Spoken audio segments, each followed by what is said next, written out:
हसन मदीना टूर्स एंड ट्रैवल्स का एक ही मकसद हर गरीब और साहिब इस्तिताअत उम्मत मुस्लिमा का हज और उम्रा कम से कम रकम में अदा हो। आपका अपना भरोसेमंद ट्रैवल्स 10 साल से हज उम्रा की खिदमत देते आ रहा है। 19 अप्रैल को मजलिसी हेडक्वार्टर दारुसलाम में मुस्लिम पर्सनल लॉ बोर्ड की जानिब से वक्फ कानून के खिलाफ एक बड़ी एहतजाजी पब्लिक मीटिंग मुनाकिद की जाएगी।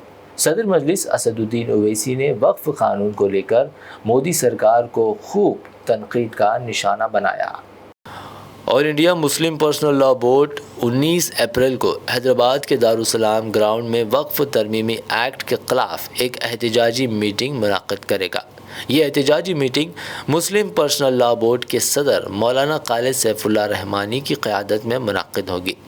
MIM के सदर असदुद्दीन ओवैसी ने इतवार के रोज़ ऐलान किया कि इस मीटिंग में तेलंगाना और आंध्र प्रदेश से मुस्लिम पर्सनल लॉ बोर्ड के अरकान और दीगर मुस्लिम तंजीमें शरीक होंगी। मुकर्रिरीन अवाम को बताएंगे कि वक्फ तरमीमी एक्ट वक्फ के मफाद में नहीं है। असदुद्दीन ओवैसी ने मज़ीद कहा कि वह पार्लियामेंट में मौजूद वक्फ कमेटी के अरकान से बात करने की कोशिश कर रहे हैं और अगर उनका शेड्यूल इजाज़त देता है तो वो इस अवामी मीटिंग में भी शरीक हो सकते हैं। उन्होंने कहा कि पार्लियामेंट में वक्फ बिल के तहत पास होने वाली 49 तरामीम का वक्फ से कोई ताल्लुक़ नहीं है। असदुद्दीन ओवैसी ने कहा, हम इस कानून के खिलाफ है जो नरेंद्र मोदी की हुकूमत ने लाया है।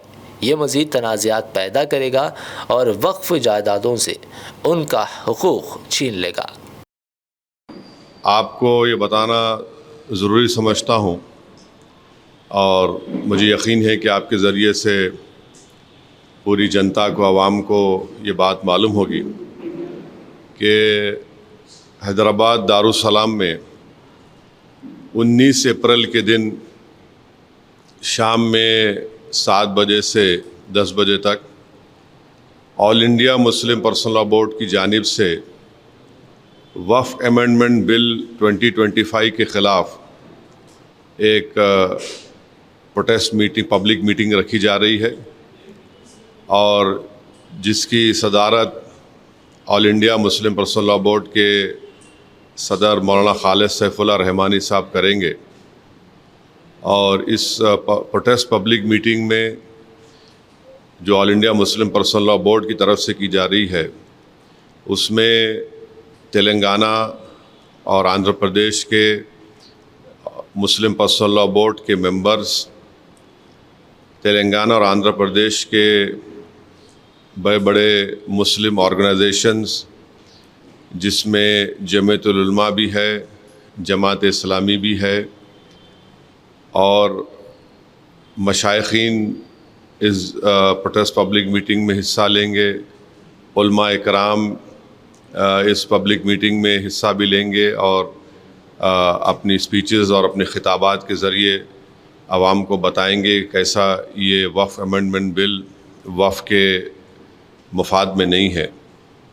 और साथ ही साथ हमारी ये कोशिश भी है कि जो पार्लियामेंट वक्फ कमेटी के मेंबर्स हैं हम उनसे भी बात कर रहे हैं और अगर उनका शेड्यूल परमिट करता है तो वो भी आकर 19 अप्रैल के दिन 19 अप्रैल के दिन जो ये पब्लिक मीटिंग होने जा रही है उसमें हिस्सा लेंगे।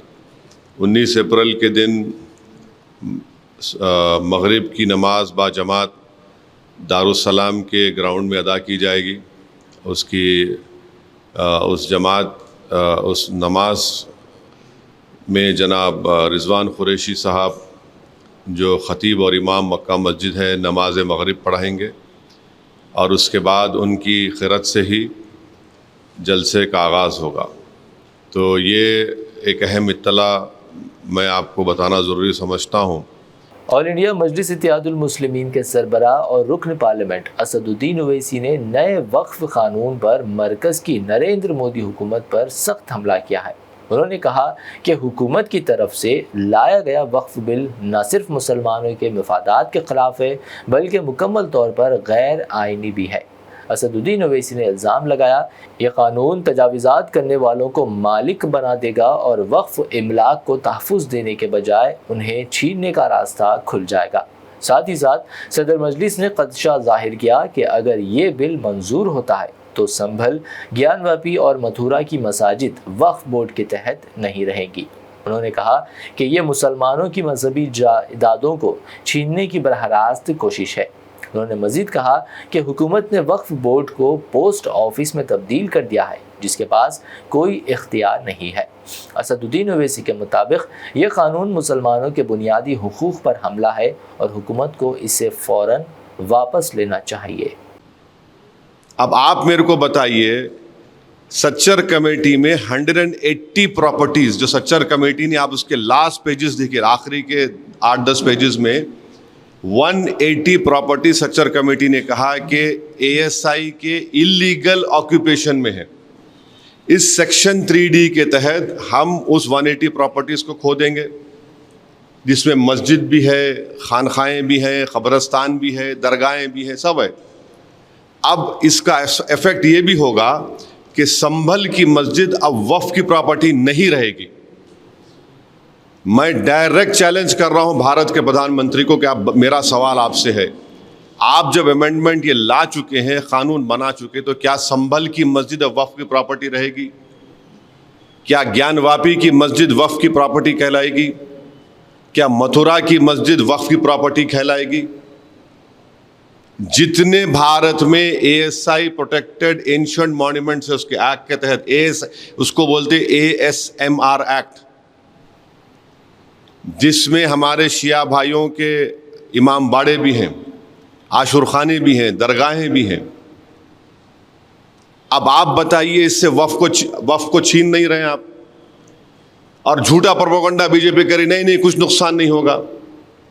پھر سیکشن 2 پڑھو اس کا آپ، سیکشن 2 میں لکھا گیا کہ اس ایکٹ سے پہلے جو ٹرسٹ تھے جن کا مقصد وقف کی طرح ہو، اور اس ایکٹ کے بعد جو ٹرسٹ ہیں جن کا مقصد وقف کی طرح، وہ ٹرسٹ میں رہیں گے۔ وہ کیوں لایا گیا؟ وہ اس لیے لایا گیا، امت شاہ پارلیمنٹ میں بولے کہ ہم یہ سیکشن 2 کو اس لیے لائے کیونکہ ہمارے بورا مسلم بھائیوں کو اس سے فائدہ ہو سکے۔ وہ بھی ان کو دھوکہ دیے بورا مسلم بھائیوں کو، اس پروویژن میں بورا کا ذکر ہی نہیں ہے۔ حسن مدینہ ٹورز اینڈ ٹریولز کا ایک ہی مقصد، ہر غریب اور صاحب استطاعت امت مسلمہ کا حج اور عمرہ کم سے کم رقم میں ادا ہو۔ آپ کا اپنا بھروسے مند ٹریولز 10 سال سے حج عمرہ کی خدمات دیتے آ رہا ہے۔ ہر مہینہ 10 گروپ کی روانگی، بھروسہ آپ کا، خدمت ہماری۔ دیدار کریں کعبہ اور مدینے کا۔ مکہ ہوٹل 200 میٹرز، مدینہ ہوٹل 50 میٹرز، بہترین ایئر کنڈیشن اکوموڈیشن کے ساتھ 3 time Hyderabadi hygienic food, luxury AC بس ٹرانسپورٹ، بہترین معلم کے نگرانی میں 2 بار عمرہ کی ادائیگی، عالم دین کے ذریعے مکہ اور مدینہ کی زیارتیں، لانڈری سروس، زمزم احرام فری، ریاض الجنہ کی نماز کا appointment, shoulder bag hand bag free, direct flight, Hyderabad سے حیدرآباد تک بزرگ حضرات کے لیے پرسنل خدمت گزار کی سہولت بھی رہے گی، امام اور حافظ قرآن عالم دین کے لیے خصوصی ڈسکاؤنٹ۔ اگر آپ 3 مہینے پہلے بکنگ کرتے ہیں تو آپ کے لیے 7% کا ڈسکاؤنٹ رہے گا۔ اس کے علاوہ UK، یوروپ، آسٹریلیا، USA کے اسٹوڈنٹس اور B1 B2 ویزا کی سروس سکسیس گارنٹی کے ساتھ رہے گی۔ حسن مدینہ ٹورز اینڈ ٹریولز، سبحان کالونی، بلہ گڈا، بسائٹ مارول پیلیس، حیدرآباد۔